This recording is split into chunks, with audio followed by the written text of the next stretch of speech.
Okay. Sorry for being late, everyone. It is September 11th, 2023.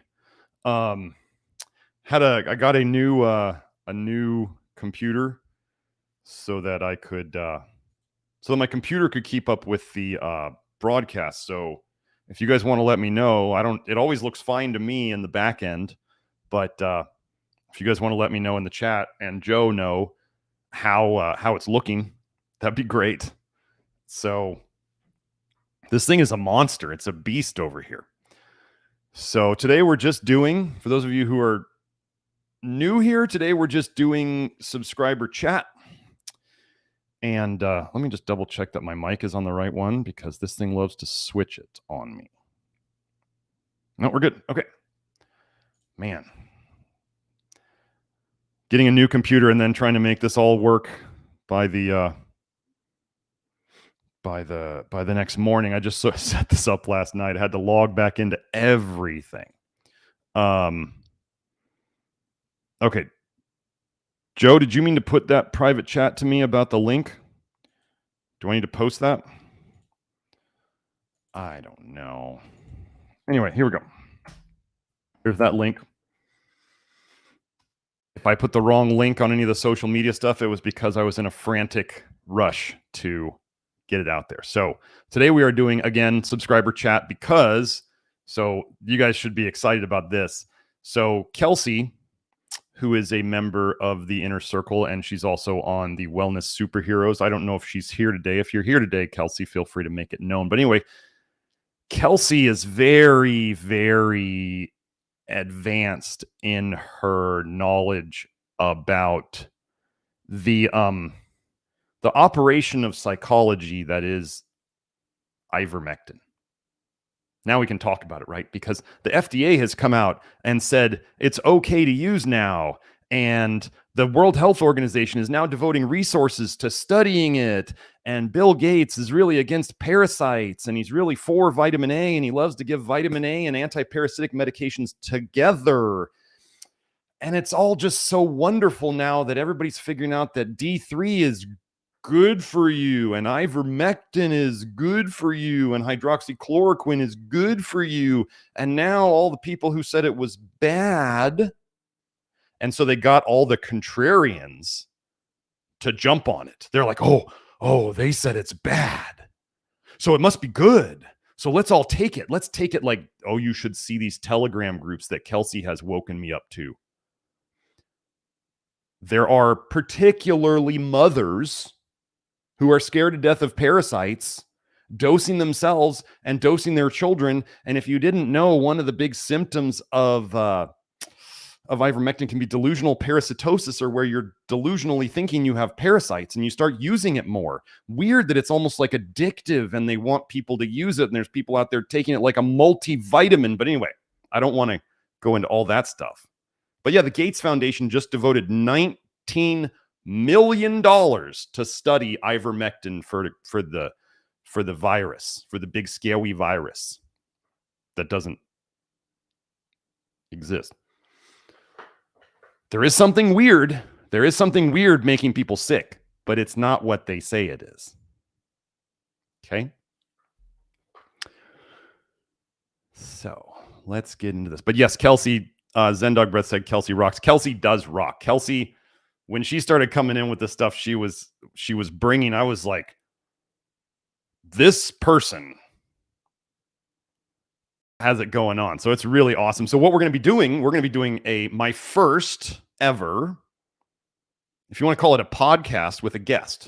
So Kelsey's going to be a guest, and she's got her presentation. She's been working on it. I obviously am going to have my stuff to add. We'll probably be doing at least 2 of these together, because one we're going to devote just to Ivor, and the other one we're going to get into the HCQ and the D3 and the ALDH inhibitors. And she brought the PGP inhibitors to my attention, which is really funny. There's a lot of these natural compounds and pharmaceutical compounds. She just brought this to my attention. They actually, once they get into your cells, they require ATP, energy, to get them out. So if you're not making a lot of energy in your cells, you can't detox these things, and they just stay in your cells.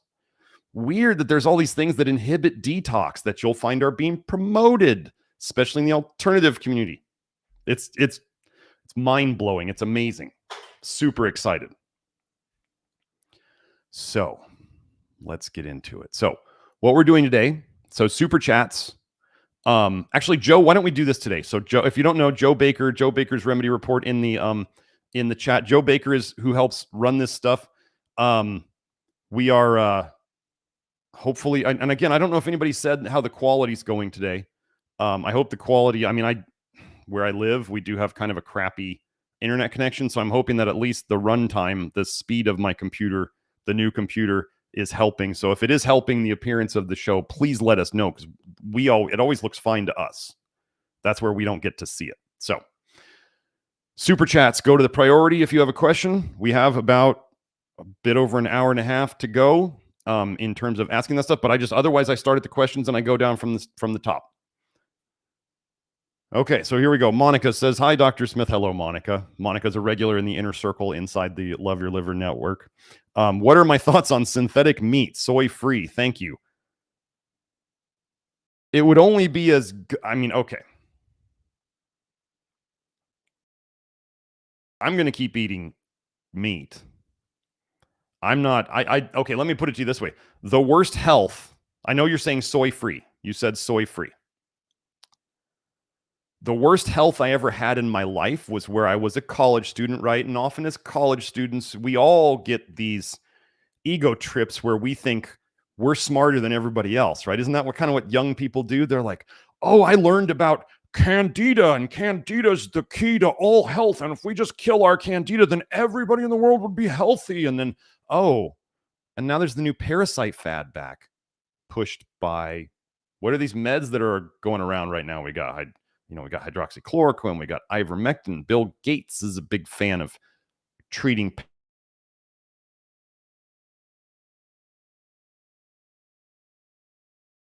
anti-parasites. Parasites cause everything. It's a crock. Parasites love toxic tissue. They love dead, diseased, dying, toxic, malnourished. Where do we hear about parasites so much? Is it in malnourished areas? Parasites are a symptom of malnourishment and toxicity. What we see in the Love Your Liver program when people do it right is they often pass parasites. They tell us that they pass parasites. Do we try to kill parasites? No. We simply starve the parasites of their unhealthy tissue by making our tissue healthier and by not supporting them with all the toxic bile. We make the bile less toxic. The body, I mean, just imagine this about parasites, folks. People love to, we're such victims of parasites. Okay, if a bacteria could kill you, you're this big giant thing compared to a little bacteria. If bacteria could kill you, why would you think that good bacteria or your immune system couldn't kill a parasite? These little teeny parasites, these little bitty things. You think good bacteria couldn't kill a bad parasite, right? They're swimming in it. You think your own immune system couldn't kill parasites?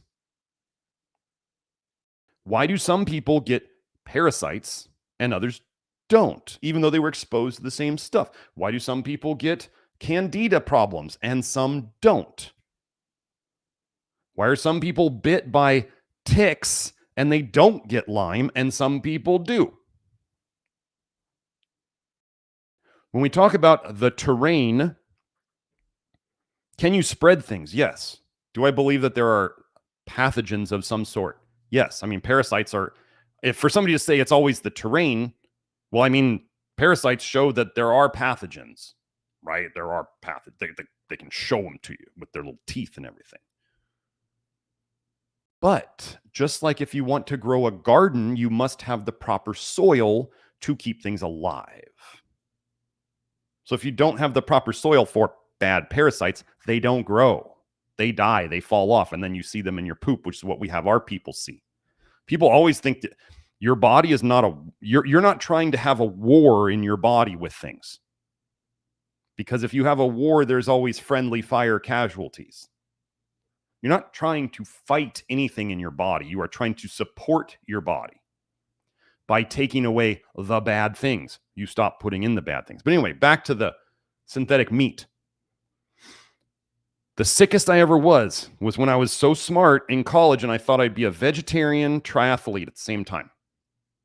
I was 6 foot tall, 168 pounds. I didn't realize how skinny I got until a buddy at the gym told me, he's like, hey man, your cheeks are looking kind of sunken in. 6 foot, 168 pounds. That's more than 20 pounds less than I am now. And I was the sickest and weakest I ever was in my life. And I was still trying to hit 150 grams of protein a day, a lot of it with fake meat, soy meat stuff. It was really good news that I figured out I tend to figure out a lot of bad things together. I tend to lump them together, right? Because they do tend to come, like vegetarians and triathletes do tend to come together. Endurance athletes and vegetarianism tends to go together because if you want to be strong, you probably need to eat meat. And no, I don't care about the rare vegan exceptions who became vegan after they built their physiques. I don't care about that. That doesn't prove anything I'm saying wrong. There are no vegan warrior dominating cultures. But synthetic meat would be, if you're talking about the 3D printed, grown in a lab meat, that's Bill Gates garbage food that they're trying to make you sick and infertile and dead early with. If we're talking about meat that is just a bunch of vegetable matter jammed together into a patty or something, then that's what it's made of. So if you like the ingredients in there, like if you had a black bean patty and the ingredients are okay, I don't care. That's fine. That's black beans, right? There's all sorts of different ways they can do things with beans. If we're talking soy, fake meat, garbage food. So it's either the lab stuff, no. The soy stuff, no. The stuff that's just plant-based stuff shoved together, then it's completely what it's made of. And if you think that's good for you or not. That's that. If it's a bunch of yeast, if you did not know, I have an article. Let me go find it. Let me go find here, let me share my screen. My second screen so that Joe can share it. Okay, so here, let me go find this. I don't have all my old easy links that I just start typing them and they appear. So it'll take me a little longer today. Okay, let me go find. Do not eat yeast. Do not encourage the consumption of yeast. Oh, here's one. You can go and read this article if you want. There's some funny things about yeast and bacteria. So using yeast to turn agricultural waste into carotenoids. Well, that's an interesting thing. Do you know that there's like I believe it's a mega something spore probiotic out there that they used to brag about. It made carotenoids in your gut. So you were taking in a bacteria or a spore or whatever it is, and it would make vitamin A in your gut. Ooh, that sounds like a bad thing. Here we have yeast to turn agricultural waste into carotenoids. And let me find this one.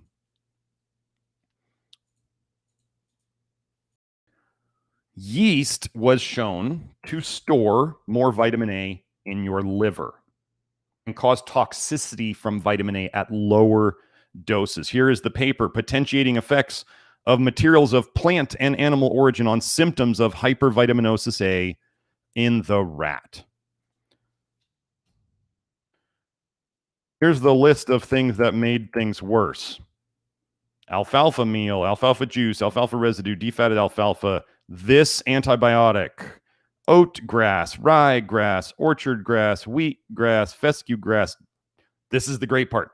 Desiccated liver. So they took all the water out of the liver and it made vitamin A worse.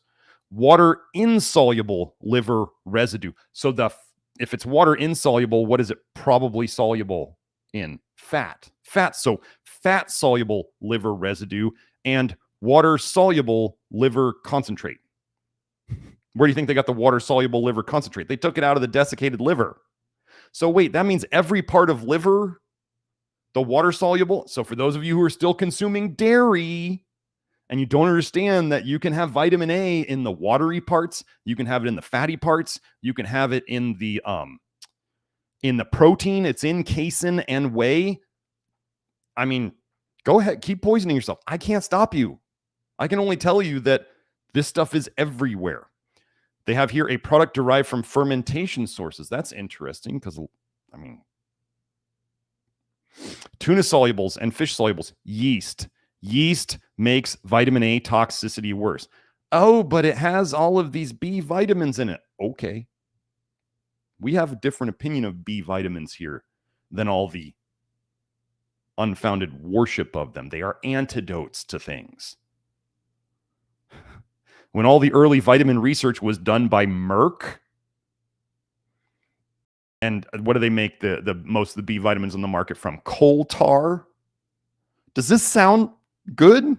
And now pharmaceutical companies are making megadosed MTHF, and they're making megadosed folinic acid, calcium folinate, and they're just making, and you know, when you start seeing megadosed things in the pharmaceutical community, you should go, I better be careful of that. You remember when they made fish oil pharmaceutical, right?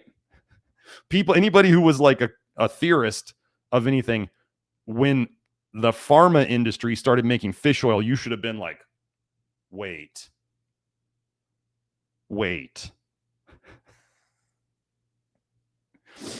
I look a little pink today. Maybe I got too much sun this weekend. Anyway. So there's these other things. DPPD, palm kernel meal, coconut cake. I talk about how these high-fat diets are just storing more and more vitamin A in you. They put it in your liver. Coconut cake. Just think of coconut flour, really. That's what that would be. Acetone extracted herring roe, fish eggs. Soybean lecithin. Soybean lecithins for all you egg cells out there. For all you people thinking that choline and lecithin is your way out. No. You are making it worse. This rat study shows that you are making it worse. I have been right this whole time. And you're going to pay the piper when it comes around. And I'm sorry that you have been misled. You have been misled. Fish solubles. So the water soluble stuff from fish. So anyway, here, let's read this just so you know. Lecithin. Just because it's soybean lecithin doesn't mean it's any different than sunflower lecithin or egg lecithin. Egg lecithin is the best absorbed of all of them. The symptoms of hypervitaminosis A exhibited in the present experiment by rats fed supplements of alfalfa meal and other materials appeared to be identical in appearance, time of onset, severity, and incidence to those of rats fed the purified basal diet supplemented with amounts of vitamin A considerably in excess of the amounts presented in the above rations. These findings suggest that supplements of alfalfa meal and other materials may have promoted an increased absorption or utilization or both of vitamin A. That unidentified factors exist in natural foodstuffs, lecithin, which promote utilization of vitamin A, has been reported by a number of investigators. This is not a unique finding, folks. Here we go. That at least two separate factors exist in the above supplements would seem to be indicated by the observation that the yeast factor is soluble in fat solvents, whereas the fish factor is water soluble. I'm right on eggs.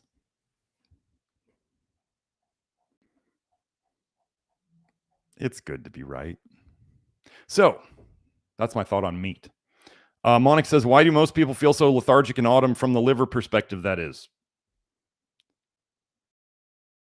Well, this is some of the things that are hard to explain. Some people don't realize that they're actually kind of addicted to stimulating things like copper that's in their body. I actually think, okay, so here's the pattern I think that happens when the cold weather comes in. You have to understand, we talk about duration paradox things here, where short-term things can be the opposite of long-term things, often are the opposite of long-term things. So you know how everybody gets sick? A lot of people get sick and dump bile when the cold weather comes in. Yeah. They call it wind cold in Chinese medicine. You have a cold breeze blow on you, and then all of a sudden you get sick. Why is this? We know here that a cold and flu, or COVID, is a bile dump, a massive, prolonged bile dump. You're getting symptoms. You're getting a sore throat because the bile's coming up your nose. You get irritations on your nose because you got bile in your snot. You're blowing your nose all the time because your body's trying to get rid of the snot. You got muscle aches because you got bile in your blood. Like fever, it's well known that bilious fever, look it up, Bilious fever. Bile causes fever. Like your cold of the flu is your toxic bile being dumped by your liver. It's leaking back into your bloodstream, and that's it. So imagine this. The body is intelligent. We always have to assume that the body is doing the best thing it can for you. In general, cold slows things down, right? This makes sense. You get really cold, you start getting all stiff, and it's hard to move. And what do we do before we exercise? We warm up. We get the blood flowing. We get the temperature up. Why do people do Bikram yoga? Because it's hot and it gets their flexibility better, okay? So we're going to make an assumption. Heat loosens things up. Cold slows them down. It would slow down your liver too. But imagine this. So, and this is what I believe is the basis behind people doing cold plunges and having their health problems get better and seeing weight loss happen and all this stuff. I've shown how weight loss is connected to excess bile in your blood. And we here who have been here long enough know that autoimmune diseases is toxic bile leaking into your blood. Well, what does cold exposure do? It slows things down. So in theory, would it slow down the liver's production of bile? Yeah. Would it also slow down the gallbladder contracting and slow down the intestines and slow down everything? Yeah, it's just a general concept. So, however, let's say your body is intelligent, which we assume here, and your body feels the cold snap. Boom, all of a sudden it was like warm and now it's cold. Duration paradox idea here. Short term is different than long term. The body says, uh-oh, winter is here. Winter is not just coming now, it's here. So the body tries to get in one more big bile dump before everything slows down.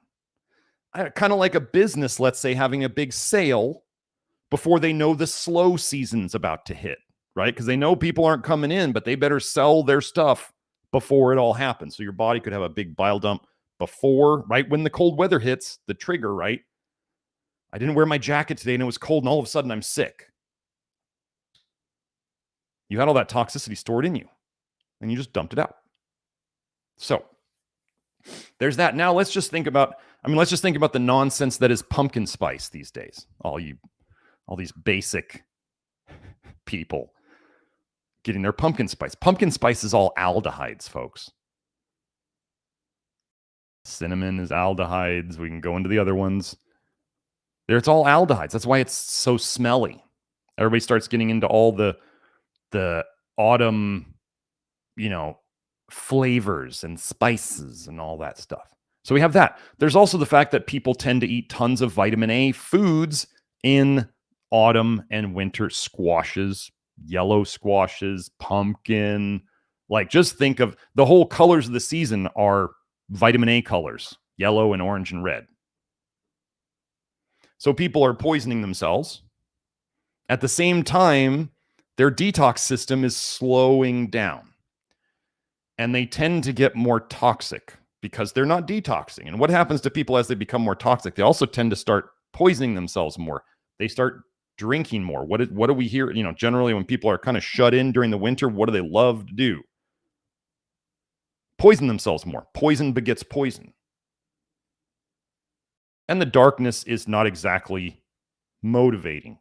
The longer dark in the days, it's kind of depressing. And then you don't have that functional detox oxidative thing that is sunlight helping to break down things in your skin and send it to your liver for excretion. So there's a lot of reasons why. Is it all of them? I mean, I'm sure not drinking pumpkin spice, and I'm sure not eating vitamin A. I don't feel, the weather's going to change here sometime. I mean, gosh, I just saw in my car, the car thermometer yesterday here said 113. It's hot here. So I'm looking forward to the winter.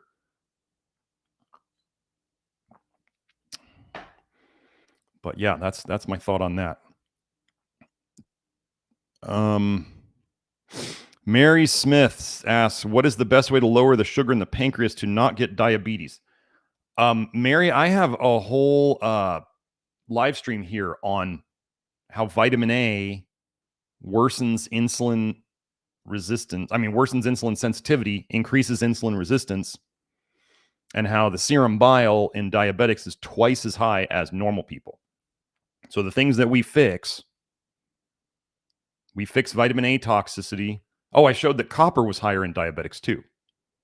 So we fix vitamin A toxicity, we fix copper toxicity, we reduce the toxicity of the bile so you leak less. We fix magnesium deficiency, which is a huge part of blood sugar stability. We fix potassium deficiency, which is a huge part of blood sugar stability.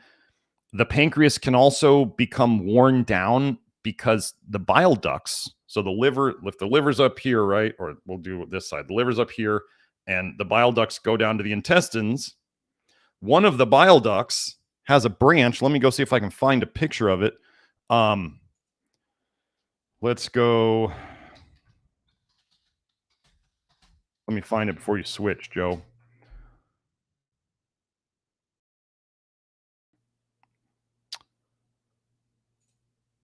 Let's do this one.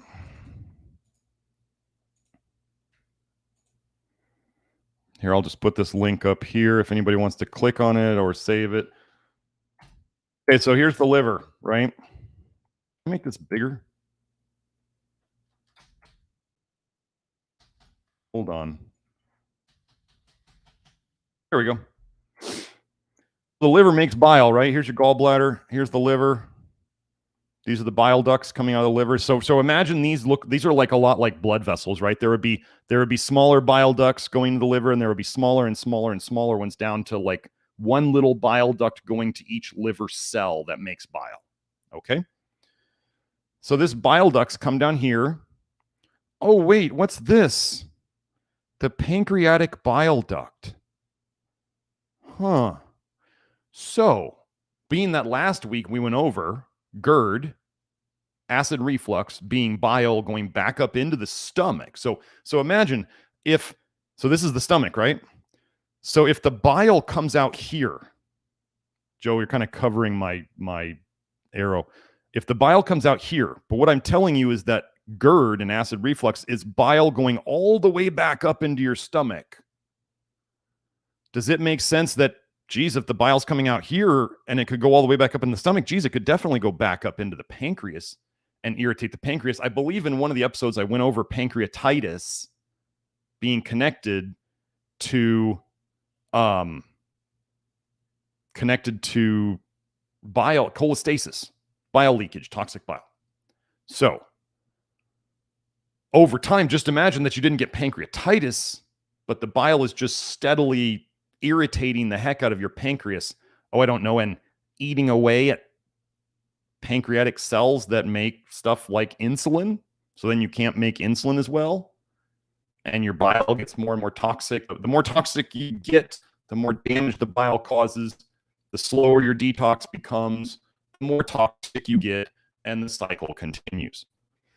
This is why people often don't get, they do some sort of fad diet. They do some sort of weird supplement, and they get results for a while because it's a duration paradox effect, short-term benefit and long-term destruction. And then all of a sudden they wonder, why isn't this working anymore? Why did my low-carb diet stop working? Because it never fixed anything. Okay. So anyway, that's that one. Let me go find... Joey, you asked if you bought my program last year, and do I still get access, or is it a yearly payment? I don't know if the yearly payment, I don't remember when we established that. But if you were in before the yearly payment, then all you got to do is try to log in. That's all you got to do is try to log in. I don't know what your situation is. So, clients, just so you all know, if you ever become a personal client of mine, where we're doing the testing and consultation packages, which you can find at nutritiondetective.com under, I believe it's consultations. You get lifetime access to the Love Your Liver program. If you purchase it separately, it's $99.99 a year, as in 1 cent less than $100. So, okay. CKS, how would I help a person struggling to get enough magnesium because of toxic bile theory? Toxic bile theory is a theory. It doesn't cause anything. It doesn't cause somebody to have problems with magnesium. The biggest thing that people disregard, or that they don't always take into account, is whenever you take a supplement of a mineral, it is bound to something. Magnesium chloride, magnesium malate, magnesium citrate, magnesium glycinate, magnesium oxide, magnesium hydroxide. It's always bound to something. And we can never disregard the fact that it is bound to something. And here's the thing, there's like that, what's that super magnesium? I think that the long red-haired comedian guy promoted, like the magical 7 magnesiums. Okay, what a crock. You need to understand that your body doesn't use magnesium citrate. Your body doesn't use magnesium chloride. Your body doesn't use magnesium malate. It uses magnesium. Your body uses magnesium separate from the other thing. Your body has to break them apart into ions, especially magnesium ions, so that it can use the magnesium. And they're trying to claim that like your body needs all 7 of these different magnesium chelates or forms that they have in it. That is the biggest crock and unscientific statement they've ever made, especially when they put magnesium threonate in there. And they're like, it gets past the blood-brain barrier because of one study that the company did. Okay, if you've ever taken magnesium chloride, let's say, taken a magnesium bath, or even Epsom salts, which I don't recommend, but if you did it, and all of a sudden you get out of the bath and you're like, oh, I feel so much more relaxed and I can sleep better now. Do you think that magnesium made it to your brain? Probably did. If you needed magnesium to live in your brain, and yet magnesium threonate only came out 10 or 15 years ago, how did we live before it? How ever did we live? These companies are just liars, and they just make stuff up. And they get away with it. But anyway, you can never forget that there's something bound to the magnesium. Like when you put salt in water, most people understand this. When you put salt in water, it splits into sodium and chloride. This is how it works. Your body uses the sodium, and it can also use the chloride. Same thing with magnesium chloride. You put it in water, turns into magnesium and chloride. So you take magnesium glycinate, there's glycine. Glycine can be great for some people. It can mess up some people. Malic acid, magnesium malate. Malic acid can be great for some people and make other people not feel so good. You start taking a time-released magnesium with all the binders in it. I do not use a particular brand of magnesium malate that is, the company's name is like after a puzzle, like a something puzzle. I don't use theirs because I had multiple people over time, including myself, start to feel bad from the time-release cross-carmelose sodium and all these other, nasty stuff that's in it to slow down the digestion. So first we have to separate, is it the type of magnesium? There's that. Then we have to separate, is it the dose? Could a person do better with less? If they don't tolerate a certain amount, could they do better with less? Okay. Then we get into, is it a potassium deficiency problem? Because there is a thing for some people when they have a significant potassium deficiency that taking enough magnesium that it gets them out of balance, they don't feel good. So there's that. Then we get into what's causing the potassium deficiency. Is it copper toxicity? Is it vitamin D supplements or old vitamin D supplements coming out of them? Is it vitamin A, which has been shown to block the potassium channels? Is their diet just really low in potassium, which most people who are not working on their potassium actively, their diet's really low in potassium? So, can I tell you what the answer is for your situation here right now? No, that's what I do in the office hours when I have, private clients. We go over each of these things and we start working on it. But people, if you're trying to fix your magnesium levels through food alone, good luck, because it's not in the foods anymore.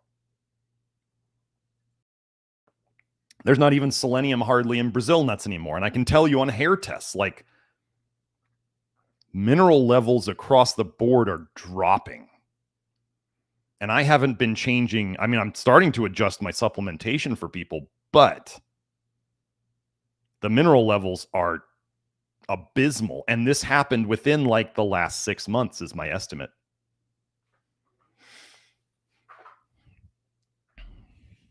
The supplements that I used to use to raise people's levels, I'm having to go higher than I used to. And if you take that information and you decide to go and hurt yourself with it by just willy-nilly doing stuff, that's not my fault. If you are not working with me, I am a doctor, but I'm not your doctor if you are not working with me. So anything you hear on this broadcast that's yours to do with what you decide to do with it. So, CK says, someone I know is on blood pressure pills, magnesium chloride pills, magnesium oil, and magnesium infusions almost weekly. The doctor thinks it's absorption issues. Here's a good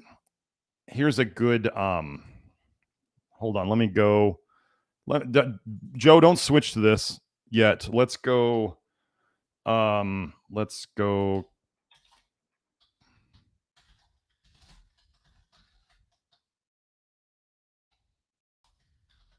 Let me just see if there's anything.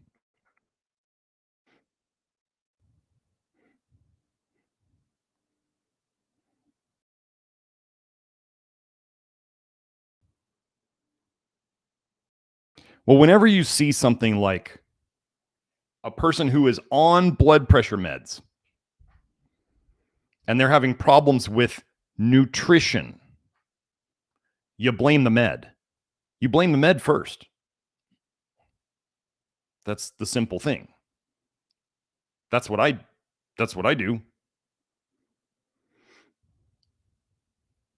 There could be, if there's toxicity issues that could be depleting magnesium, they could have some sort of aldehyde toxicity or some other toxicity that might need an antidote of a B vitamin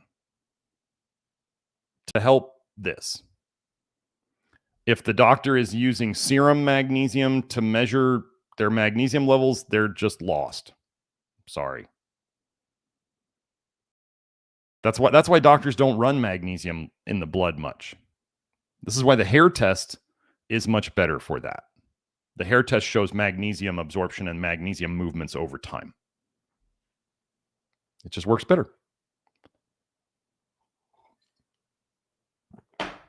So,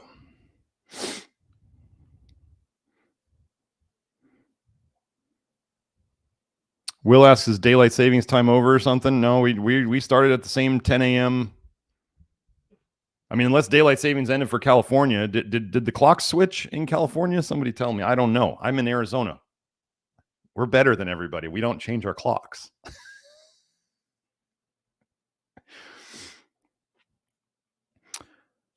Mikey says B1 may help as they interact with each other. This is true. Also reducing calcium intake. That if they're taking, like if somebody's taking vitamin D. Okay, so one of the things that depletes magnesium in the body, and you can look this up, it depletes magnesium and potassium, is hypercalcemia. High blood calcium will deplete magnesium. What can cause high blood calcium?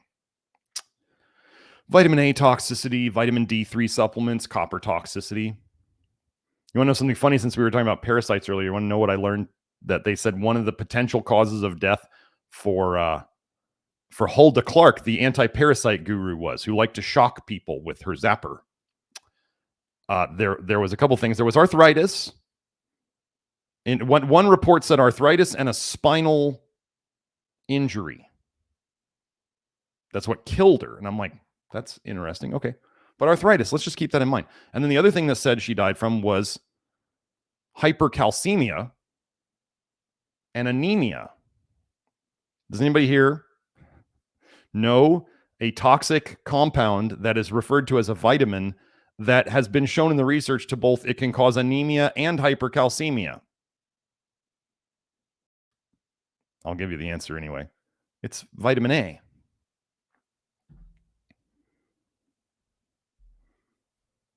I just thought it was interesting.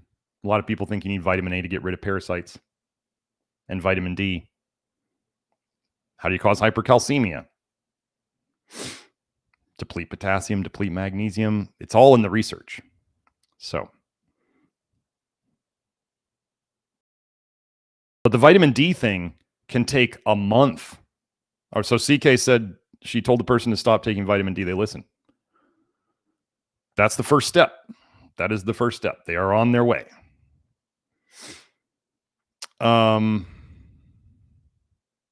Good day to you, Zen Dog. Okay. Dr. Garrett, Eve's question. Dr. Garrett, have you seen clients restore potassium levels with just topical spray and or baths if they're very diligent with application? I get nervous about potassium orally regarding kidney health. Well, kidney health can be helped a lot by potassium supplementation or otherwise. If you are concerned about potassium supplementation, do it with food. There's not a lot of low vitamin A foods that are also high in potassium. The list is rather short. Bananas are one. If people are going to eat white potatoes, well-peeled white potatoes, they are a nightshade. They will kick your ass over time. They will beat you up like any other nightshade does. Potatoes just do it slower and more insidiously, but they are very high in potassium. And then there's coconut water, which does have a little bit of an issue. It can be a bit estrogenic over time. They actually use it in like the Philippines and Indonesia with menopausal women going through the change to reduce things like hot flashes. So it does have enough of an estrogenic effect that it can cause changes in hormonal patterns. But it's probably bile dumping. You know, hot flash, bilious fever, it's a bile dump. But, okay, potassium, the electrolytes, and I'm going to generalize the electrolytes here as sodium, potassium, and magnesium. I'm going to include magnesium in there. The electrolytes are extremely, what do I want to say, time dependent.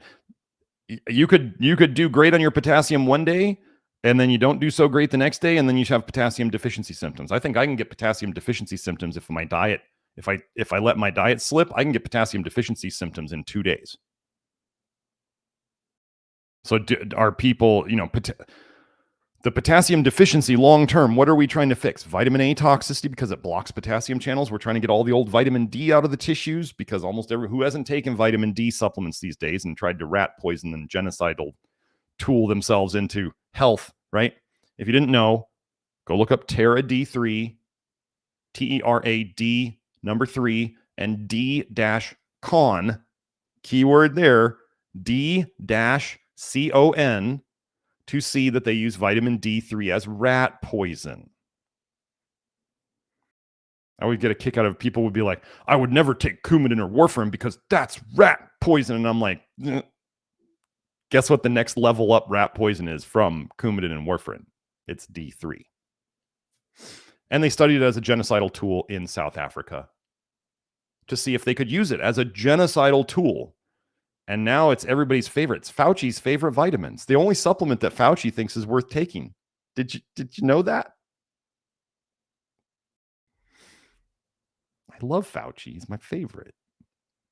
So anyway, copper toxicity will deplete potassium. Vitamin A toxicity will mess with potassium. Vitamin D supplements will mess with potassium. Hypercalcemia caused by all sorts of causes. You could just be taking too much calcium or drinking too much dairy, raw or otherwise, and putting too much calcium in your system. And then that depletes potassium. So potassium is very dependent on your state of toxicity. Here's the problem. So if it's the toxicity that's driving the potassium deficiency, here's the problem. The people who don't address the toxicity, they slowly get more and more toxic because they're not addressing it. And let's say they decide that they're like, ooh, taking some potassium helped me feel better. So then, but they're not addressing the toxicity. The toxicity slowly gets worse because they're not fixing it. And then they start seeing, oh, I got to take more and more potassium to get relief from my symptoms. What happens over time is the relief they get shrinks because they're becoming more toxic. And you can't, the poison always wins. Okay. So if the toxicity is slowly getting worse and worse and worse, and you're taking potassium trying to counter the potassium related effects, which are not all of the toxic effects, but there might be some that are related. And then you keep trying to up your potassium, and eventually you get to the point, the person can get to the point where they're ODing on potassium and causing themselves problems because the root cause is the toxicity. These groups supplementing, bioavailable copper and having to do adrenal cocktails over and over and over and over and over again, they're a prime example. They are continuing to make themselves toxic, and their potassium deficiency is getting worse and worse and worse. So, if you're nervous about potassium supplements, do it through food.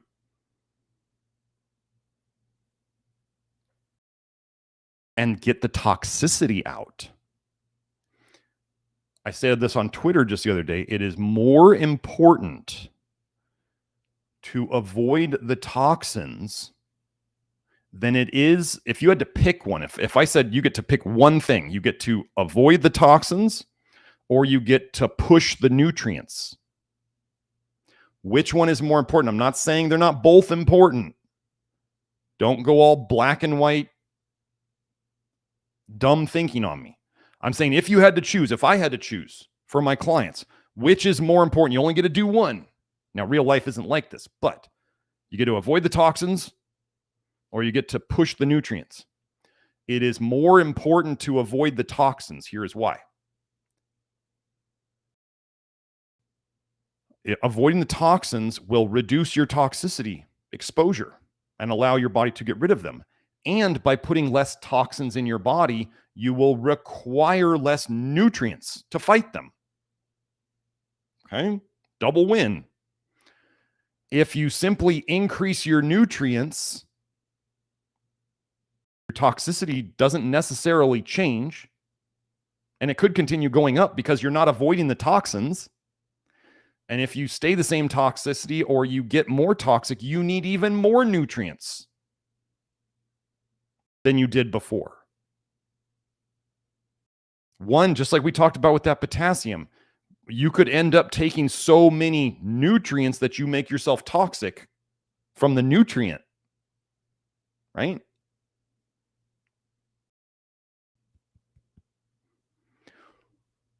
We have to be very intelligent here because the plan is to make us sick, infertile, and dead early.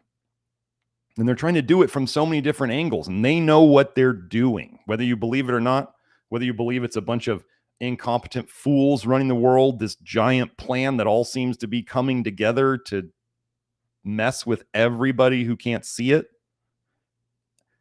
There's puppeteer up at the top controlling everybody. Whether you believe it or not. This puppeteer can do things with people just probably by getting into their dreams and inspiring them to do the new evil thing of the day. Okay.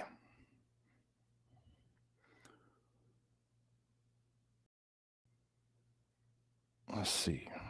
Oh, here's the other thing. Let me talk about, I went over this on, somebody asked about on Twitter about our sunlight for vitamin D. Could it be good or bad? Well, they were saying, is sunlight always a good thing? And I was saying, those of you who are on the program, no, it's not always a great thing. If somebody's really high in calcium and they get a bunch of sun. Yeah, how many of you have ever gone out in the sun and felt worse? You spend too much, it's too hot, or you spend too much time in the sun, or you sweat too much, or you get burned, or whatever. You can wreck yourself in the sun. Okay? That's just like when people are like, but you can drink so much water, you can kill yourself. Well, yeah, dummy. Like, that's not an argument. You can overdo anything, but do you need water to live? Yeah. Do you need quercetin to live? No. You don't need quercetin. You don't need ivermectin. You don't need copper. I don't believe in copper. Well, let me walk that back a little bit. I have not completely decided on copper. Vitamin A, humans don't need it. Copper, I'm leaving that door open a crack for some very minor amounts of it. So, let's keep going.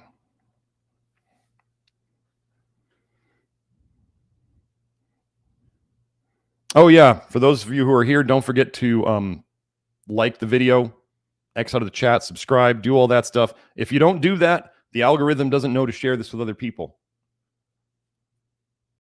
Yeah, hit that like button, smash the subscribe button. Anyway,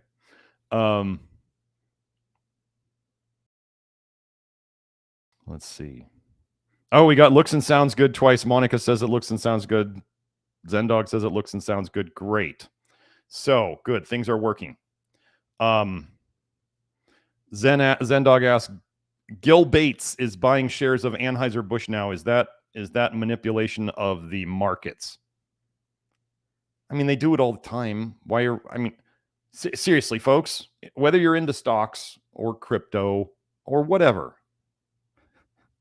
you're looking at numbers on a computer screen. Do you actually think that, why would anybody believe that you're not watching a movie of numbers? Like, I mean, it's not people changing those numbers.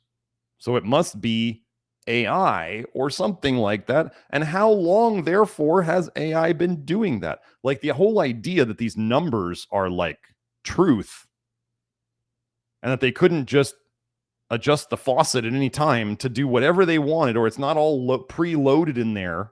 Like, it's nonsense. So if you go into there, realize it's a rigged game worse than the casinos ever were.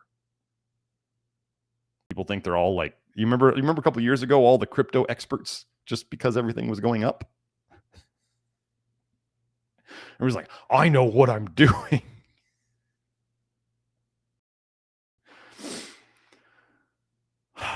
It's all manipulated. It's all just numbers on a screen. It's a movie.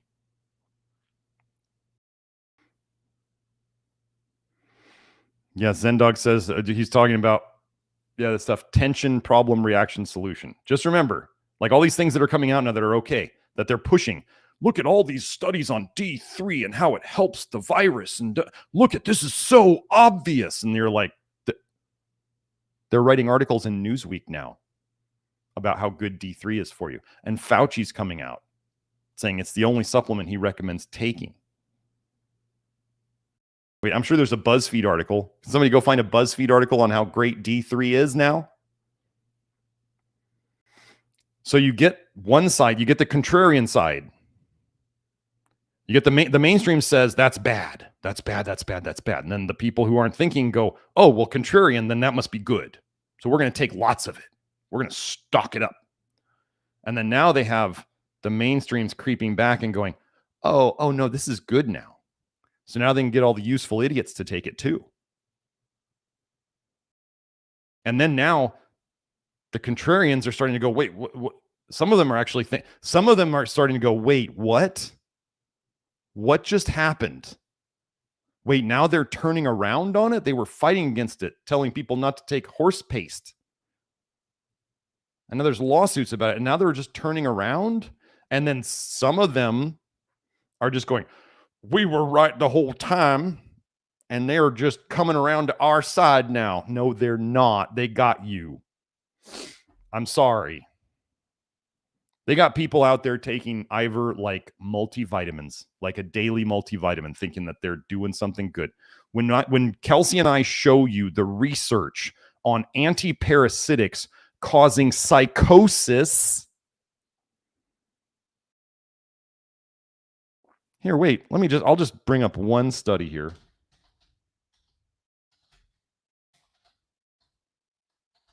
About a related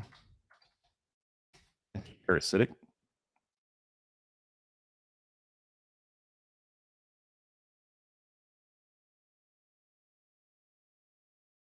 Okay, Joe, you can switch over to it.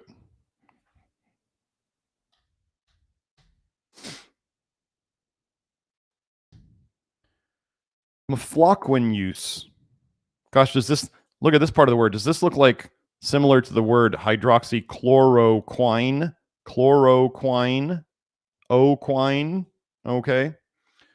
Mefloquine use, psychosis, and violence. Wait, let me go and do the other one.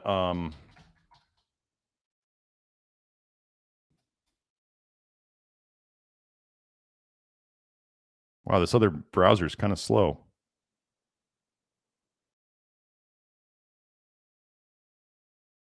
Come on, computer. So what I'm pulling up, what is going on? Come on. But anyway, so this is, I'll wait for it to come up for a second.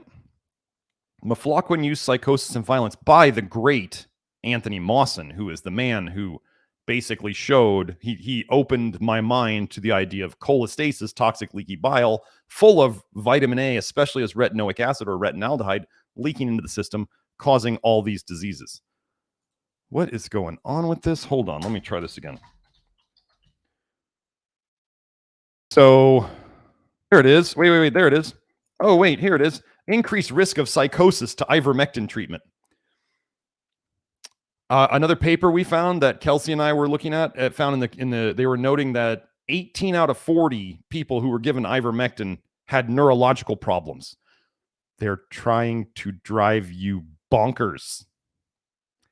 Here's a funny thing. I believe that I know mefloquine and hydroxychloroquine inhibit ALDH, which means they also tend to cause cholestasis by reducing bile excretion from the liver, and it's going to go backwards. I have found evidence that ivermectin slows bile production, which I believe, I have not found this in the research. I believe it means it slows ALDH also, but I can't find any research on that. All these things slow ALDH, so you're going to build up aldehydes in your system. Do you know that all your neurotransmitters, when they break down into aldehydes? And if you have too many of those aldehydes in your brain, they start causing damage. They actually believe that Parkinson's now is caused by dopaldehyde. Dopal, D-O-P-A-L. Go look it up. Dopal and Parkinson's.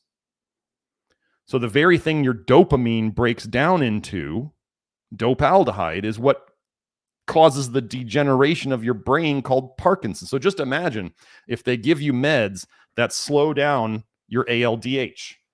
We know that the quines do that. What if I were to show you that D3 does it too? Let me go find that study.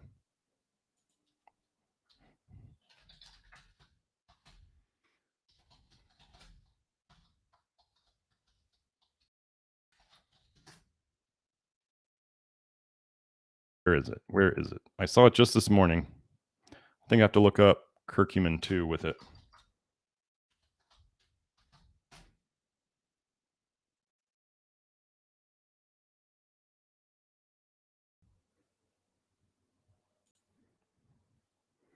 Here we go.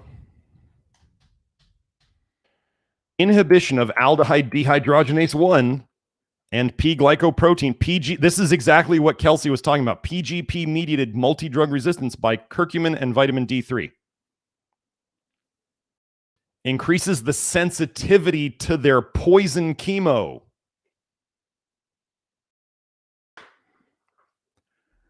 What are they pushing now? D3? Ivor? Quines? What do these things cause? But Kelsey and I are going to get into this, so I don't want to do too much on it. I just can't not get into it. It's all a part of the grand plan, folks.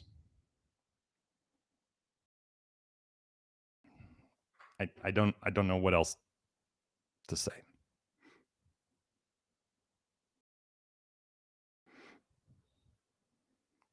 Zendog was saying IVM is valuable mostly because it shows how the sensors work. It pulls back the curtain on the Wizard of Oz. Yes, great.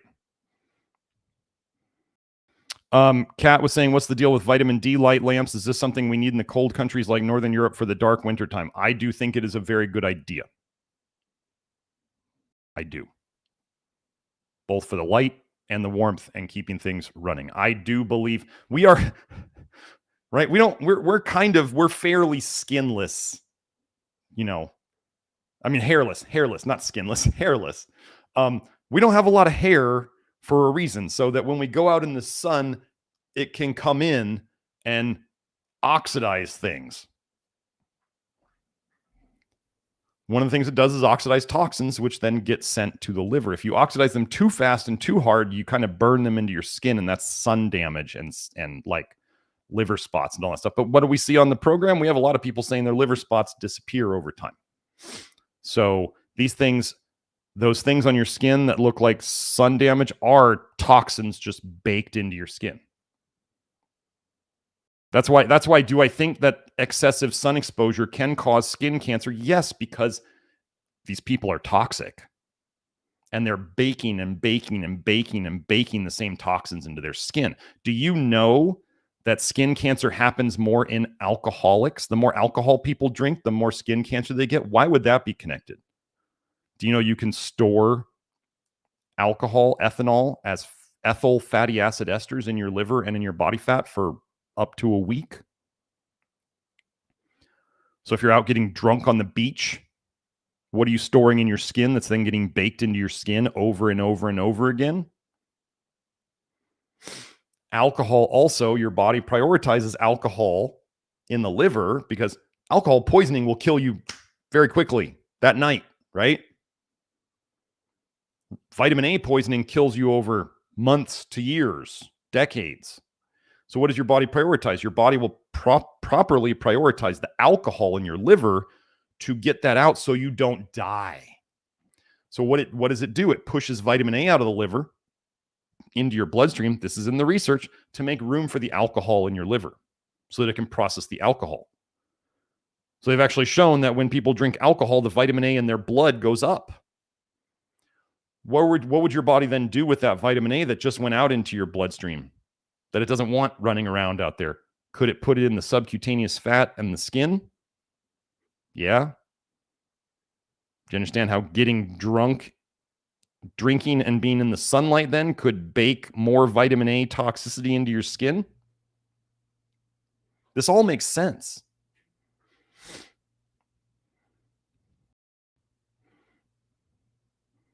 Oh, Zendog asks, thoughts on melatonin? Okay. First of all, melatonin, if you're talking about taking it supplemental, I mean, melatonin that you make, great. Taking melatonin is you're taking, what they call a hormone. So you are going to shut down your own production of it. That's normal. People get on melatonin. Here's the thing about melatonin, folks. It is absolutely habit forming. If you're on melatonin regularly and having it help you sleep at night, first of all, if you notice, the effect tends to wear off a bit over time, which is called tolerance. That's the sign of a drug-like effect. And then if you take melatonin regularly and you suddenly stop it, for whatever reason, you probably won't sleep great for about 3 nights after it. That's called withdrawal. The two biggest things that indicate a drug-like effect are tolerance and withdrawal. That's what happens with drugs. So,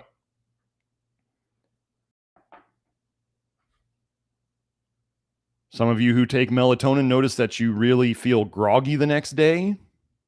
That's obviously not a good sign. That's like central nervous system depression, as in slowing things down. And then there's these books out there saying if you just take enough melatonin, you can fix everything. It's like whenever you see you can fix everything with something, whether it's fixing candida or taking melatonin or whatever, or D3, it's an operation of psychology.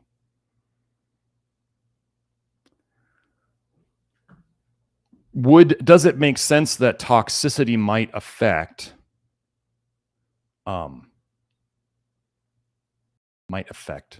melatonin production? Sure. So I have not done a lot of, I think I went over melatonin last week in the inner circle. I don't have those links here and I don't want to go searching on them right now, but the idea would be, I mean, vitamin A is huge in messing with sleep cycles. Bile has a circadian rhythm to it. Melatonin, if you're going to use it, like the only time I use melatonin is when I go on a trip and I need to sleep the first night when I'm there.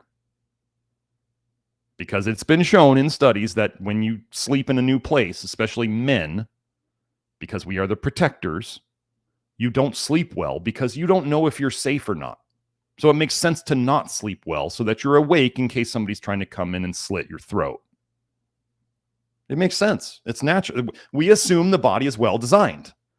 So it makes sense that if you're in a new place, you don't just zonk out because you don't know if you're safe yet. Each night you sleep there, you sleep better because if it's safe, you start to let your guard down a bit so you can rest.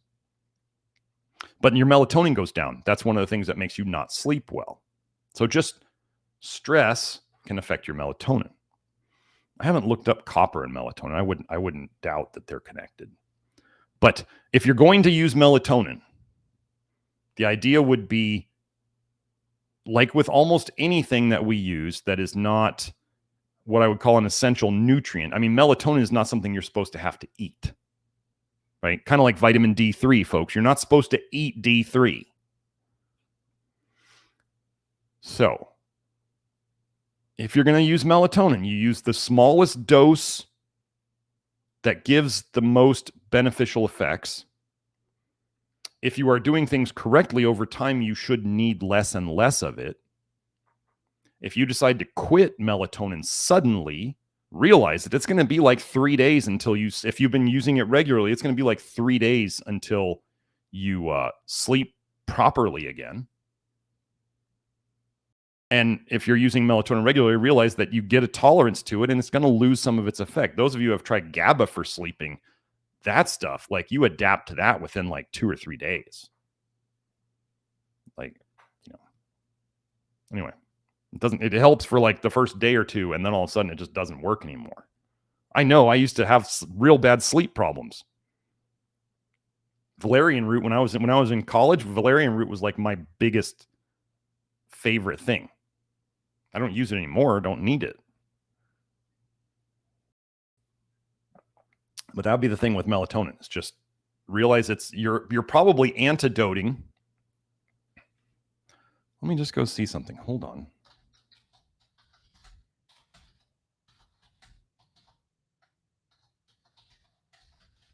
It does seem like melatonin's having a resurgence too, doesn't it?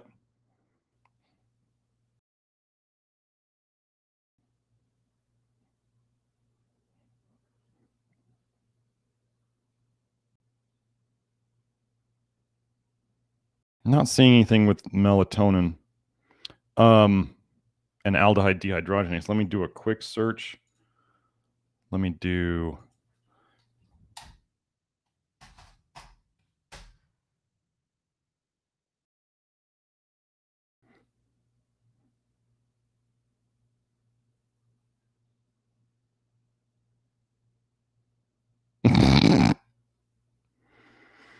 Synthetic, here's from the NCBI bookshelf. Here, let me make this bigger. I'm not going to click on this link. Synthetic melatonin is a dietary supplement. The FDA does not regulate supplements. Consequently, melatonin is not officially FDA approved for any indication. However, melatonin receptor agonists, things that activate the melatonin receptors, such as ramelteon and tazimelteon, are FDA approved for the treatment of insomnia. And then we get into this one. Metabolism of melatonin by human cytochromes P450. So that means, well, this is the detox of melatonin.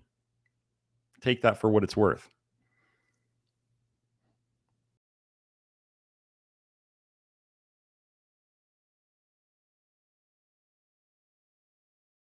So anyway, that's that.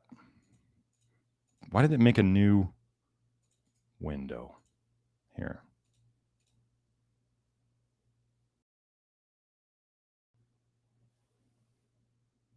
There we go. Let me put this in here. Okay, so let's go back. Zendog saying parasites are probably more scavengers like skunks and vultures than anything. I mean, that's... Nature loves to make things that clean up dead stuff. Dead, dying, diseased stuff.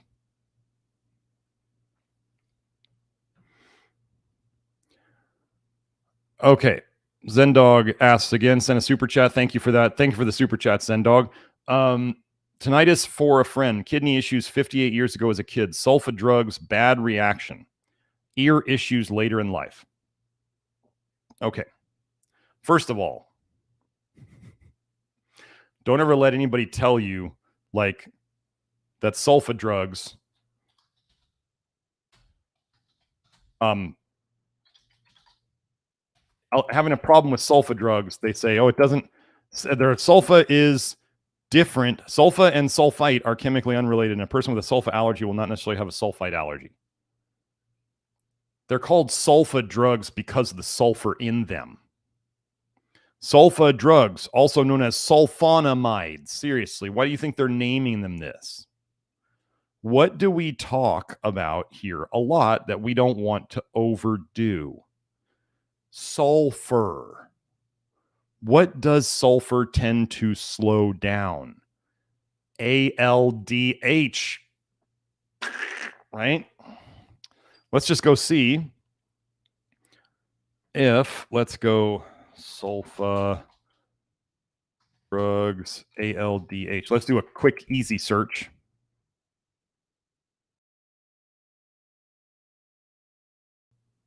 Not popping up. But anyway.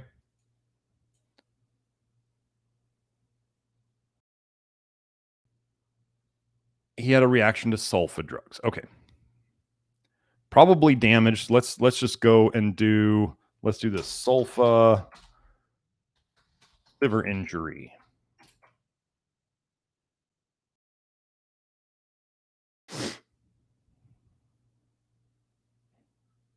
Oh, geez.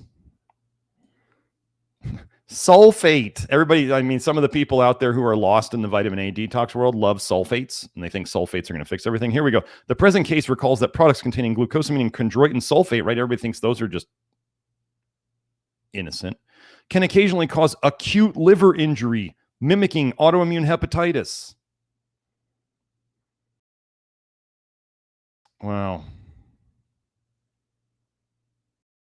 Hepatotoxicity, liver toxicity associated with glucosamine and chondroitin sulfate. Sulfate. Anyway, so he had some sulfa drug problems. Okay. Toxic tinnitus. So I want to go over, we get the tinnitus question a lot. Tinnitus, I believe there's mainly two different kinds, and one of them has a better prognosis than another. There's like what I'm going to call it mechanical tinnitus, which is where, like, let's say as a child or as a teenager, 20-something, you love to go to concerts and raves and stand in front of the speakers and just destroy the hairs in your ears. And you'd have tinnitus the next day for a day or two or three or however long. It probably got worse and worse as you went along. Or you worked in the military and now they have the lawsuits about the noise and the hearing loss and the tinnitus and stuff like that because of the bad earplugs, right? Mechanical damage tinnitus. I don't know that can be fixed. I don't know that your body could ever regrow those hairs and fix that problem. I haven't seen it yet. Chemical tinnitus. Toxicity tinnitus. I do believe we can fix that. So Joe, can you pop that question up there again, just so I can see the list of there was sulfa drugs, there was other stuff. Let me see. No, the super chat from Zen Dog. Here it is. There it is. I got it. Okay, there we go. So kidney issues 58 years ago as a kid, sulfa drugs, bad reaction, ear issues later in life. So kidney issues, that's going to be bile, toxic bile. That's not getting out through the guts. It's going back into the blood, hitting the kidneys. So this probably means that there's been a liver issue, a liver and a toxic bile issue for a very long time.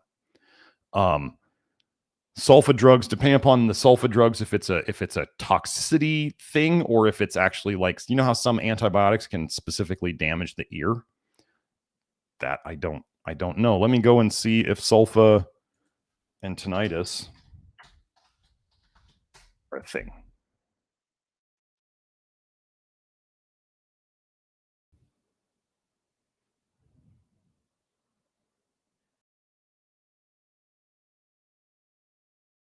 Ototoxic medications.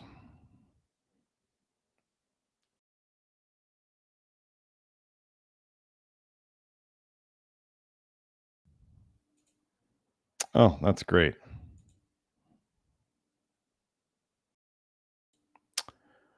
Well, I mean, anything can cause anything. That's a very important thing. If even if other websites say that sulfas can't cause tinnitus, I mean, kidneys. I mean, I could do a search here, but what we do with tinnitus is we just do what we do. If it's a toxicity tinnitus, then we can help that over time, and it will improve. I've seen, I mean, I've had some people try B12 initially to antidote their chemical tinnitus, and it can help fairly quickly. But the deeper root cause is more likely in the toxicities and the other deficiencies that are still there. So, but the sulfa drugs, the kidney issues indicate that there was probably already a liver problem. The sulfa drugs just were like, another nail in the coffin on the liver. And then the ear issues later in life is just the accumulated toxicity. That's why everybody wants it to be like, so vitamin A toxicity, folks, is a more recent thing, I believe. It's gotten worse more recently because we injure our liver more ways. We got the glyphosate and the Roundup, and we got the antibiotics, and we got the antidepressants, and we got the anti-anxieties, and we got all the other meds that people have taken in their lives. There's all the pokies. There's the toxicity in our food. There's the toxic metals. There's the aldehydes that people are, going to go drink their pumpkin spice, and they're going to think cinnamon cures diabetes, and cinnamaldehyde, if you didn't know, aldehydes. And the amount of knowledge that is out there of drugs and medications and herbs that help certain conditions, never forget that conventional medicine is based on using toxins to suppress detox to relieve symptoms. And then remember that almost all the pharmaceuticals are based on compounds found in plants, which means that those plant compounds do the same thing. They're just less effective with less side effects in terms of shutting things down. I just showed you with vitamin D3 slows down your detox system. I mean, and what are they pushing now? So, I mean, like I said, Zen Dog, we do the same thing we do. If this, the sad thing is as people get older, not only do they get more toxic and more tired, more brain fog, more that stuff, but they're less able to take in new information. And they also, and this is just the reality of it. This happens to almost everybody as they get older, but the less willing they are to believe. People today are really unwilling to believe that they're toxic or that they poison themselves. They just don't want to take responsibility for it. If you were born jaundiced, you were born toxic. You were born with a damaged liver. Is it your fault? No. But who is the only person who is able to take responsibility for that and fix it? It's you.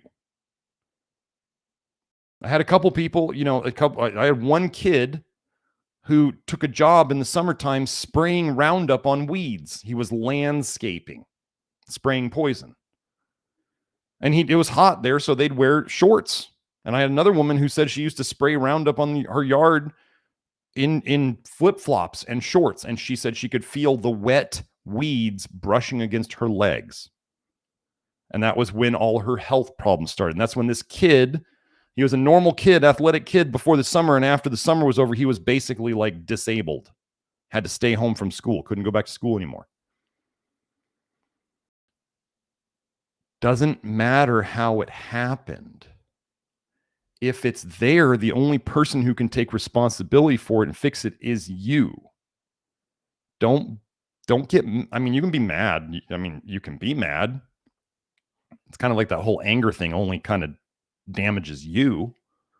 And anger is, the liver in Chinese medicine is the seat of anger and frustration. So yes, you may be a more angry person if your liver's messed up, but if you allow yourself to kind of roll around and marinate and live in the anger, then you just make it worse. Right? So you do have, yes, you may have a short fuse because your liver is not well. But you can also consciously try to catch it, meditate, do whatever, pray, whatever it is you do.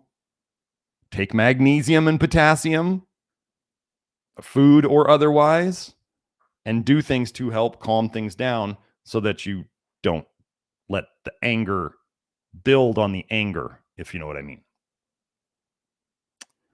But yeah, that's what I got. Oh, John Dickinson. Novak Djokovic won the Moderna shot of the day with a crying, laughing emoji. I'm not sure. I didn't keep up on that. Somebody tell me what just happened. Because I remember hearing somebody was like, did you hear about Djokovic or whatever? And I was like, I don't know. I don't keep up with that. So John, send a chat with what you mean. I want to do, let me see Ramon's the perma super chatter. Hello, Ramon. Thank you for that. Okay, Ramon says, hi, Dr. Smith. What are ways to take care of your kidneys after years of heavy alcohol consumption? Fix your liver. Can too much animal protein damage them? Thank you. Okay. Can you get too much animal protein? Yeah, I think so. I do think that's possible. If you feel worse, like as an example, I know a couple, particularly a woman. I think she's 60s, in her 60s. And she had a ferritin in the 200s. And she didn't want to donate blood, which is fine. But just so you know, donating blood is only a temporary solution to high ferritin. It doesn't fix the root cause at all, which is funny because root cause people like to talk about it as being like so necessary. And we fix high ferritin over time without having to donate blood, but donating blood can bring down the ferritin faster, but it's a symptom fixer. Anyway, high ferritin, and we couldn't bring it down. And one day I said to her, do you feel good when you eat red meat? And she said, no, I don't. She's like, I'd rather not have to eat. And I said, then don't. Now, she went to all chicken or all, I think she was doing turkey and some chicken. And she said after a while, she's like, I just got so sick of poultry. So she started adding back in, like we got her ferritin down for a bit, better. And then she went back to red meat 3 times a day and she was not feeling great. I didn't tell her to do this. She did it on her own. And she was not feeling great. And her ferritin went back up. And I was like, so she's not doing so hot with red meat. We're just listening to her body and the feedback we get from her body, not anybody else's, not any blogger guru. And I said, well, how about we do this? How about you do like 2/3 poultry and 1/3 red meat. She said, that sounds like a good idea. I could do that. And I said, okay, cool. She's just like, I just couldn't do all poultry all the time. And I said, okay, well, then let's make it workable, but still do less red meat, which wasn't agreeing with you based on how you felt and your labs. It doesn't seem that hard to me, but it's rare to find treatments like this out in the world today because everybody wants things to be black and white and all humans need this diet. No. I was just talking about that on Twitter the other day. If you don't follow me on Twitter, it's NutriDetect, NutriDetect, NutriDetect, because I can't fit the whole nutrition detective on there. So anyway, now there's another gentleman, Joe, who has found that when he eats too much meat overall, I'm pretty sure we're talking about red meat though. When he eats too much meat, he will sweat ammonia smell. Like he is sweating ammonia. And if he cuts down his intake, the ammonia smell can go away. Do you think he should eat enough meat that he's sweating out ammonia? No. We have an obvious signal there. He's not processing all that meat so well. So let's take it down at least to the point where we're not stinking of ammonia, right? Obviously, the liver and the kidneys are probably not keeping up, and that's why the ammonia is coming out the third way, which is the skin. So can certain people, and then let's just say you're a person out there and you're like, Dr. Smith, I feel really good when let's say we're talking about a woman. I'm just generalizing here. Let's say you have a woman who's like, I eat about 1/2 pound of meat a day and I feel really good with that. And they say, I tried eating a pound of meat a day. I did not feel good doing that. What should she do? Eat a 1/2 pound of meat a day. So I tend to do well on a lot of protein, but I don't do so well on tons of starchy carbs or tons of sugary carbs. So I don't do them. Everybody wants to know my diet. And I go, you don't want to know my diet because you want to find out your diet. Don't go and base your diet on what my diet is and what I know that the diet that my father did well on is the same thing that I'm doing today. I have both a genetic propensity towards eating like that and doing well, and I have an observed propensity for eating like that and doing well. Other people say that like beans or oats or whatever were the best thing that ever happened to them. Or they do well on certain cultured foods. I don't do great on too much of any of those, so I don't do them. We are here to teach you how to fish. We are not here to fish for you. Me giving people my diet is fishing for you, and then it lets people turn off their brains. We are not here to turn off our brains. If you want to turn off your brains and just get a pill, I'm sorry, this knowledge is not for you. Lactoferrin is not magically going to, my lactoferrin, anybody else's lactoferrin is not going to magically fix all your problems. It could make them worse if you take too much too fast. Keystone Minerals by itself is not going to magically fix all your problems. Remember earlier when I talked about is it more important to get rid of the toxicities or to take in the nutrients? I just told you which one was more important. Do I sell supplements? Yes, because I can't sell. The Love Your Liver program is the toxicities, getting rid of the toxicities, but you have to read it and watch the videos and do it. If you want somebody else to do it all for you, this is not the place. I'm not talking about you, Ramon, specifically right now, but so years of heavy alcohol drinking. What do we need to do first? We need to stop the intoxing before we stop the detoxing, or before we start the detoxing. That the best thing to do is to stop intoxing so that your body can start detoxing. Your body will not detox if you are constantly putting in the same poison. So, have you guys ever seen those pictures of people before and after? Like, let me do this again. Let me go and find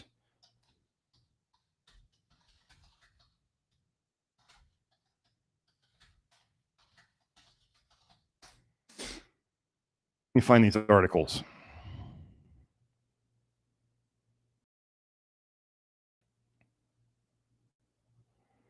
Okay. I just want to show you. So, like, look at these people before and after they stopped drinking. 7 months sober, right? I'm just going to run through here.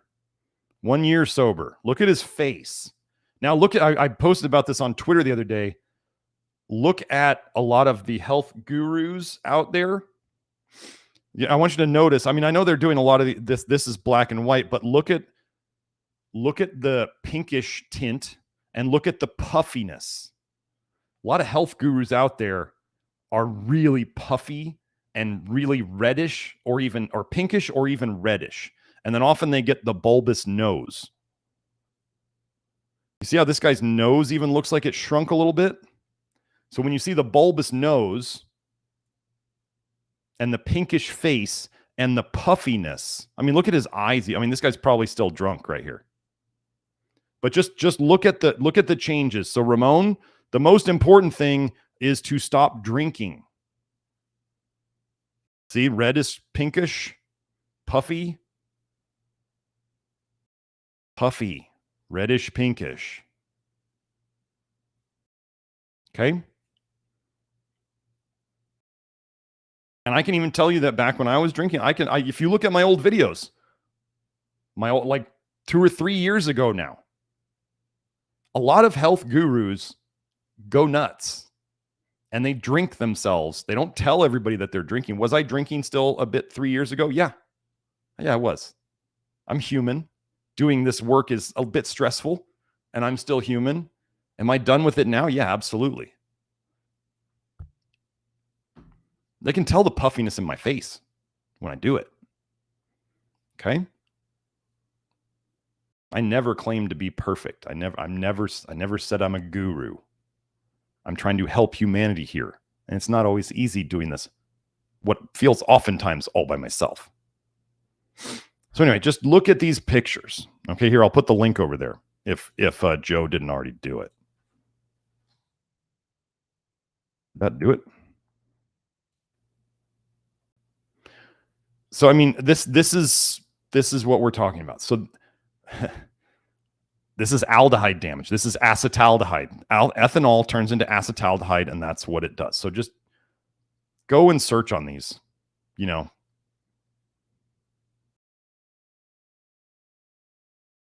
Oh, and Kat says Accutane makes the face puffy just like those alcohol pictures.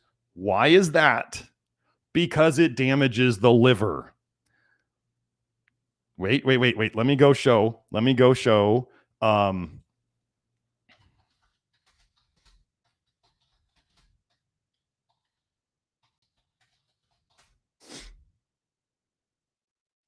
I will say retinol is an alcohol and can do the same thing. So retinol is an alcohol that gets metabolized into retinaldehyde, and then it gets metabolized into retinoic acid.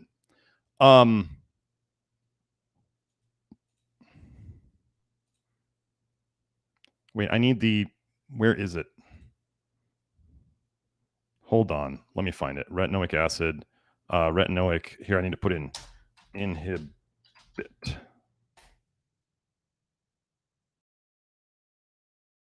There it is. Retinoic acid downregulates aldehyde dehydrogenase. Retinoic acid downregulates aldehyde dehydrogenase. What does Bill Gates give out? So that means vitamin A, because when you consume vitamin A from plants or animals, retinol or beta carotene, which turns into 2 retinols. And if you didn't know, the reason they say beta carotene doesn't turn into as much vitamin A as retinol, you want to know why? Do you know why people turn orange from drinking too much carrot juice? Do you know where they stored all their beta carotene to later be broken down into vitamin A? They stored it in their skin and their subcutaneous fat. Plastic surgeons nowadays say that when they have somebody who eats healthy, that their fat is orange. That's why when you eat beta carotene, it doesn't show up as retinol right away because you store it. Oh, Eve, yes, Liver King. His face is very red. He drinks like straight up Everclear. that's out there on the internet. Not only, besides all the PEDs, the performance enhancers, which are not gone. People on YouTube have been over that. He may not be on what he was, but he's on something. Plus, I mean, how many people do you know, guys? Those of you who have known steroid users and abusers, how many of them drink? Nearly all of them. I mean, 90% of the population drinks alcohol, something like that, to some extent. Doesn't mean every day. But even now, the Twitter physique influencers, the aesthetics guys and all that stuff, they're starting to say, I don't think you can drink more than once every 2 weeks to maintain your physique. They're saying you could have like one night of drinking every 2 weeks so it doesn't negatively affect your physique. How bad does that mean it is for you?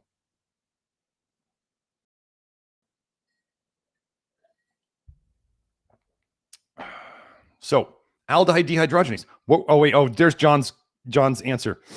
Djokovic won the U.S. Open yesterday after being banned from entering the U.S. last year for refusing the pokey. Yes. But don't think anyone who is that high is a player in the game. They are controlled. They would not be allowed to be that high if they were not controlled. They are playing into the narrative. They are getting people to, so now they're showing the conquest of the people who didn't take the pokey. Like it's the Great Reset versus the Great Awakening. So, that's okay. I see it now, John. Moderna sponsors the U.S. Open, and one of their promotional tools is their, quote, Moderna shot of the day, which featured Djokovic after he won the final. The New World Order is not here yet, folks. We are still in the Old World Order. They have to tear down the Old World Order to bring in the new one. That's why they're tearing everything down right now. Did you notice that? They're tearing everything down. They're giving it to everybody. They're giving it away and tearing it all down. It's all part of the plan.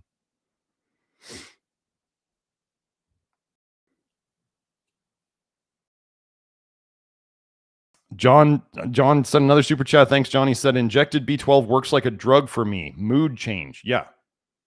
I used to be the B12 shot king of Tucson. I was doing Groupons and living social. One day I did 40 B12 injections. I had a woman come in once. She's like, I gave her the normal B12 shot. She came back and she was like, I didn't sleep for 3 days. I'm like, well, you came back, so I guess that's good. I mean, I wouldn't have come back, but we tried a half dose. After that, she said, well, okay, I didn't sleep for 1 day. She's like, I had more energy, but I didn't sleep for a day. So then we went down to a quarter dose. And she said, I slept and I got more energy. I mean, if that's not a drug effect, I don't know what is, right? It's not a vitamin effect. If you need mega doses of vitamins, they're doing something other than their vitamin form, their vitamin activity. Does that make sense? And if you see the government requiring that B vitamins are added to your food, does that not like they add fluoride to your water, they add B vitamins to your food, they add vitamin A and D to your milk? They were, the seed milks, even the nut milks and the seed milks have vitamin A added and vitamin D added.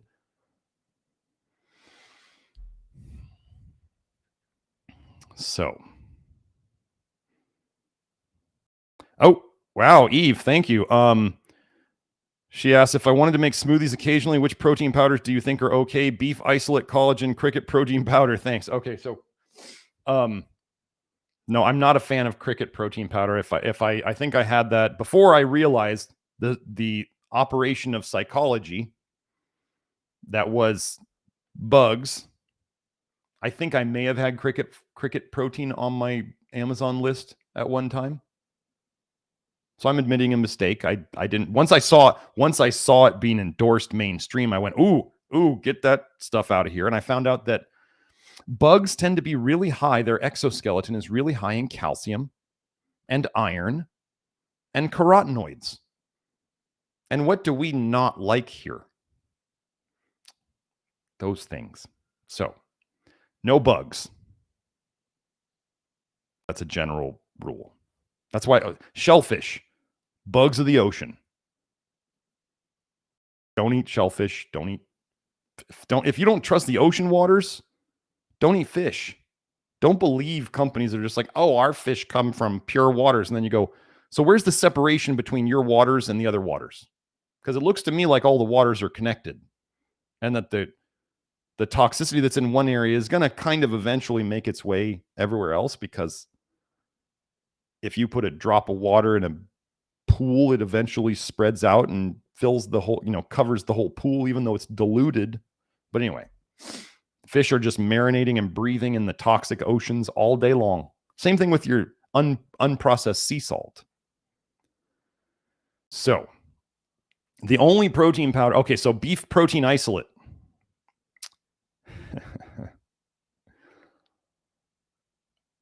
Take this is a thought exercise. Beef protein isolate. Do you think they are taking the best parts of the cow that they could sell for a lot of money and turning that into beef protein? No, they're not. Do you think they're taking the parts of the cow that they couldn't turn into ground beef and sell for more and putting that into beef protein isolate? No, they're not putting. If they can sell the meat as steaks or ground beef, they're selling it like that. That should make sense. Beef protein isolate, you better make sure it's going to be a lot of organ meats. It's going to be a ton of organ meats. I guarantee it. I looked into it and I was like, is there liver in there? And they said yes. And I was like, okay, not touching it. I love if it was actual muscle meat protein, I might use it. But the thought of drinking some liquid that tastes like meat kind of makes me want to retch, honestly. Now some people with the only protein powder that I use these days is collagen. That's it. I would definitely try to get it organic. If you want to use gelatin, that's fine. If you have histamine issues, you may not be able to take them. But we see histamine issues get better with people on the program over time. Actually, the lovely Wardy Harmon, who has had me on her podcast several times, was saying that her histamine issues recently are much, much better. So she's able to eat more things now. Did we give her any, DAO enzymes or do all sorts of weird things to try to make her body tolerate histamine better? No. I believe histamine turns into an aldehyde too, which is very interesting. All these aldehydes everywhere. And yet mainstream alternative and mainstream conventional keeps wanting to give us aldehyde dehydrogenase inhibitors, the very things that break down all these aldehydes. Pumpkin spice is aldehydes. Vitamin A is an aldehyde. Didn't we find a vitamin D aldehyde? Didn't we find, I think I found that. I think that's in my vitamin D article. Y'all, cholecalciferol, calcitriol is an alcohol.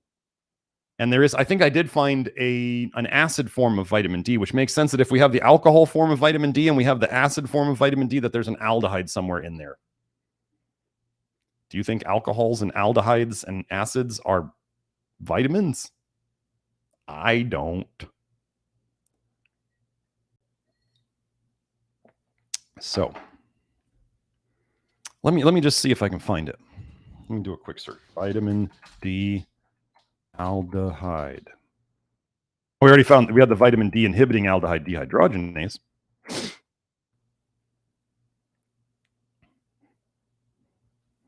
I want vitamin D aldehyde.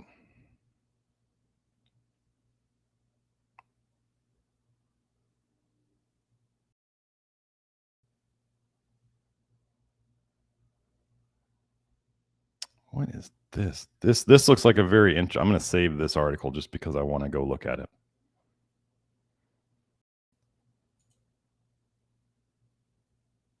What can I search for?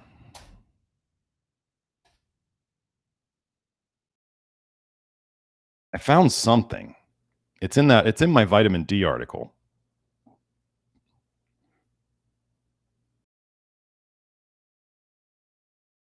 Yeah, we can find it later. Or if somebody wants to go into my vitamin D article in the network, I know it's definitely vitamin. There's a vitamin E article and a vitamin D article together, I believe. We could go find that. So, WMN asks, red face in some carnivores, would you attribute to iron overload? More so, I mean, liver stuff. If carnivores are eating tons of vitamin A, or they're taking vitamin D supplements, or they're eating tons of dairy, like the carnivores who are the dairy and the eggs and the organ meats, they're going to break. They are breaking. So they're like even Liver King was doing tons of whey protein because he was basically a bodybuilder just lying about what he ate. He was doing tons of whey protein. Whey protein's full of vitamin A. Oh, the other thing about Eve, the question about one of the things I do for, I would much rather do protein. Like, I'll just cook a bunch of chicken breasts in the Instant Pot and shred them and put bowls of it in the fridge. And that's like my protein supplement. Or I'll use the Chomps protein sticks. Yeah, they have I think they have a little paprika in them, which I wish they didn't, but I'll take that because sometimes I need to take protein with me to like my gun competitions. And so I do that. I'm so over, I do use the collagen a bit, not a lot, maybe once a day, some days, 20 grams of it, total protein. But I would much rather eat food than I'm so over the protein shakes and stuff. I did the bodybuilding thing. It's probably part of how I got toxic and sick in the first place, was the whole bodybuilding nonsense. So I didn't miss any super chats, did I? So Kelsey says you're missing tryptophan if you do collagen, by the way. Think you can't make transmitters of nicotinic acid. Well, I'm getting plenty of protein in a day.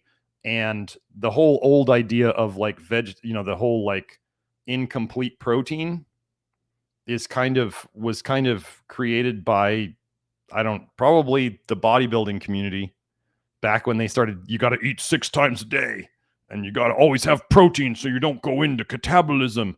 Think of how much fear they put into guys of not eating 6 times a day. You had to do protein shakes because there was no way you could eat 6 times a day without protein shakes. And then everybody got fat. Anyway, the idea of incomplete proteins is the protein pool in the body, in theory, is floating around for about 24 hours. So as long as you eat a protein that completes the protein within about 24 hours, within that window, you're gonna have what you need. So I'm not terribly worried about it.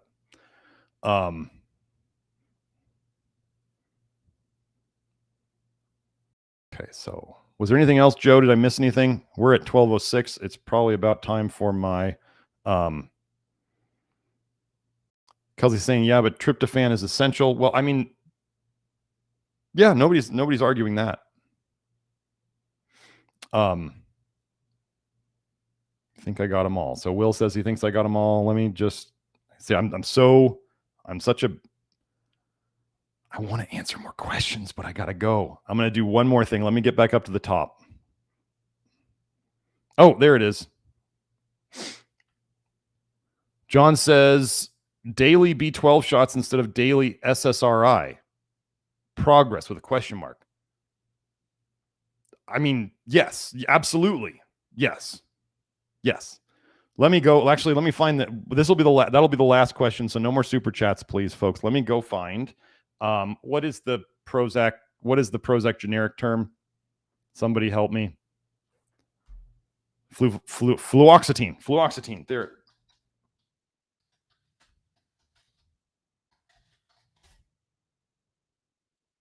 Let me see. This is a fun one I love to get into when. Okay, so go. There you go. It doesn't get any better than this. So if I were to tell you that vitamin A and Accutane and retinoic acid and all of the vitamin A family cause depression, And then we have here direct inhibition of retinoic acid catabolism, the breakdown of retinoic acid by fluoxetine, which is Prozac. They're saying that okay, what did I tell you earlier? Modern medicine and most of alternative medicine with their herbs and their non-essential supplements, the way they cause their effects is by slowing down detox somehow. This is what they do. It's all based on toxins affecting your detox system. And here we have it all in the title of a paper. Direct inhibition of retinoic acid breakdown catabolism by fluoxetine, which is Prozac. So if you're not breaking it down, what do you think you're doing with it? You're storing it in the liver. All you choline people, you store toxins in your liver through extra choline, just like I showed you earlier. Eggs are not saving you. Anyway, so you store it. And then what do you think happens, folks, when you come off the medication? Think of the medication as being a dam that is holding all this toxicity in your liver. What happens when you open the floodgates? You stop your medication, your symptoms come back worse than they ever were before. Because there's the toxicity that you had before you got on the med, and now there's all the toxicity that you never got rid of while you were on the med. You have kicked the can down the road while the underlying problem got worse. Why do people say, well, I take my vitamin A, but when I get off of it, I feel worse? Vitamin A actually slows down ALDH. Do you remember me showing you that? Vitamin A turns into retinoic acid, a form of vitamin A, the active form. It inhibits ALDH. It slows down its own detox because why? Because if you make too much retinoic acid, you're going to die. So your body says, well, aldehydes are better. They won't kill us as fast. Your body is always trying to save you from the worse avenue. If you are here and you do not assume the body is, you may be very sick right now. You may feel horrible. And you're like, I don't believe my body's actually doing anything good for me. If you're still alive, your body's doing its job. And we are not God, and we do not know what the choices are that your body is making between two different options. But we here assume the body is wise and it is making the best choices that it can with the toxicities that are present, with the nutrients that are deficient, with where the bile is going, with how messed up your gut biome is. We are assuming that the body is making the best choice. Now, the thing you have to remember about the gut biome is your body's not necessarily in control of that. It's floating around inside your guts. So that's one part that, they'll say it affects your body a lot. Yes, because you're not directly in control of it, other than what you feed it, for better or worse, toxins or nutrients. And the bile that's coming out of your liver, which is determined by the toxins and the nutrients. Okay. So, it's a lot of chats today. Oh, sorry, I didn't put that link on there. Here, let me put that link on there.